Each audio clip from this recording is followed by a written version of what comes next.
Parliament resumes today for Canadians who pay attention to federal government issues. And before it did, Mr. Carney made an announcement this morning regarding the GST credit increase. And I did a little bit more reading about it after watching his speech because, quite frankly, I don't think even he understood what he was announcing. He was very choppy, like he's a bad speaker to begin with. But today he sounded very much like he had no idea what he was announcing. He was very halting. He was stumbling over his words in English as well as in French. It took him about 15 minutes to announce in both languages what should have taken him about 8. He probably could have done it if he was speaking normally at a pace that we usually speak at as humans. He probably could have done both languages in maybe 10 minutes. But he just was very unsure of himself, and I honestly don't know if he even read the majority of what he was saying and understood it. Even when I was listening, I was confused, and I had to go and read from Canada.ca what was going on. So, in the long term, they seem to want to be creating more bureaucratic funds, red tape strategies and development funds to ensure food security and national productivity, yada, yada, yada, because he seems to now understand that when you affect one part of the supply chain for food, commercial products, etc., you affect it all. But he stops the common sense there, because instead of blaming the carbon tax that was charged on consumers and now the carbon tax that is charged on industry, we are seeing a higher price of food in Canada than other developed countries in spite of inflation. They are still below us in food price cost. And he is blaming this on COVID and the supply shock from that. He's blaming climate change, of course. And, of course, he's blaming tariffs by Trump. And among this, he cites many strategic partnerships, including the deal with China, which everybody, as much as it really sucks that we did a deal with China, we need to calm down about that, because A, it's the deal that Trudeau fucked up 10 years ago. Like, it's pretty much the exact same deal that we had 10 years ago with China that Trudeau botched. And B, it is not a free trade agreement. That is the most important part. It is not a free trade agreement. It is a strategic agreement that covers electric vehicles imported from China, and canola seeds and oil, and our beef exported.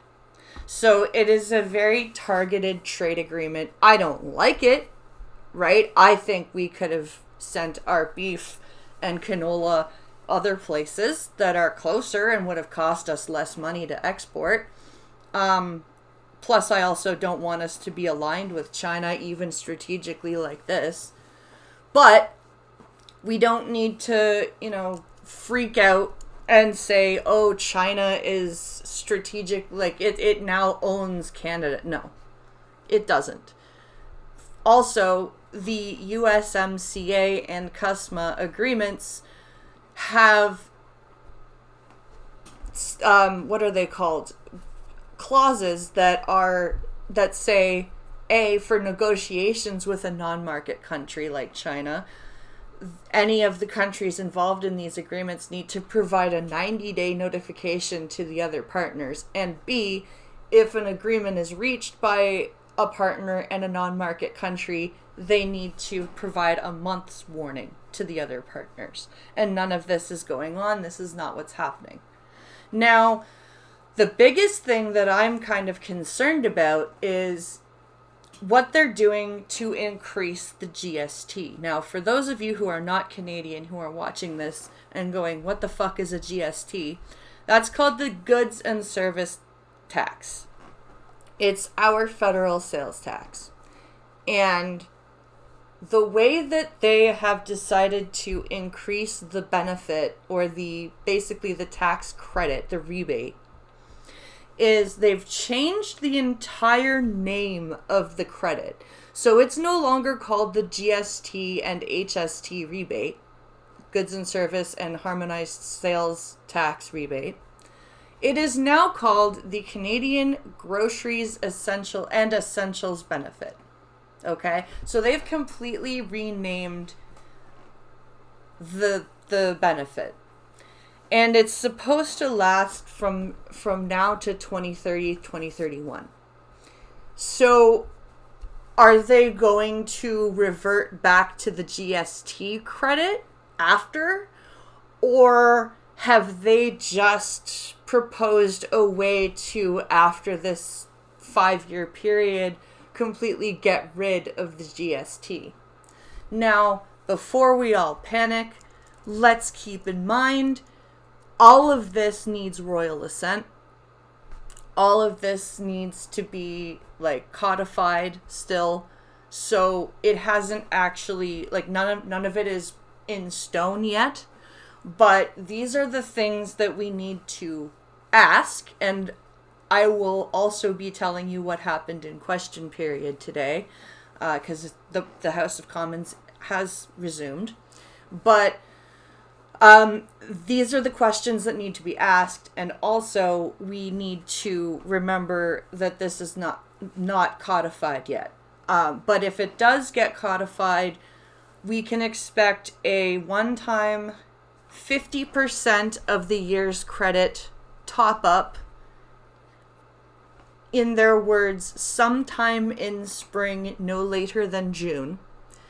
And then the increased benefit, now called the Canadian Groceries and Essentials Benefit, begins in July and is a 25% increase of the previous GST HST rebate. So that's what's going on right now. So if you file your taxes this year on time, then you will get that increase in July. These do not take away from other benefits like the child benefit, the disability benefit, and the guaranteed income supplement. Those are not being touched.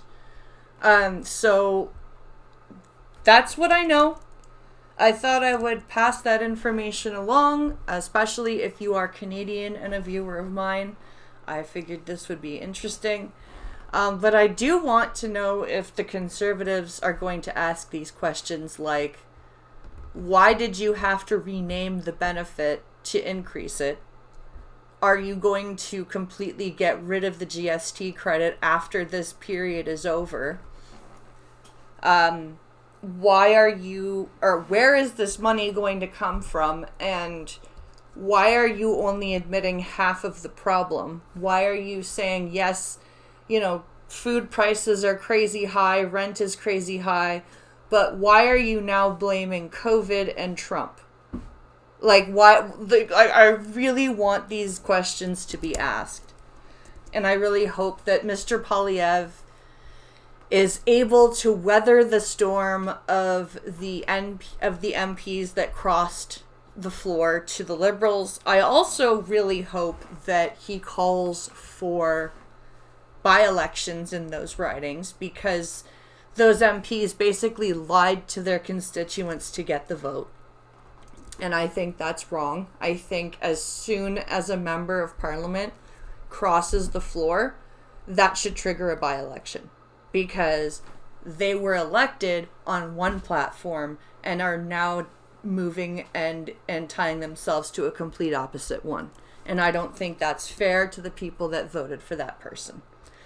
But let me know what you guys think. I just wanted to break down Mr. Carney's announcement from this morning, explain what he meant in his halting, garbled speech that really didn't make any sense until I read more about it in a succinct summary from Canada.ca.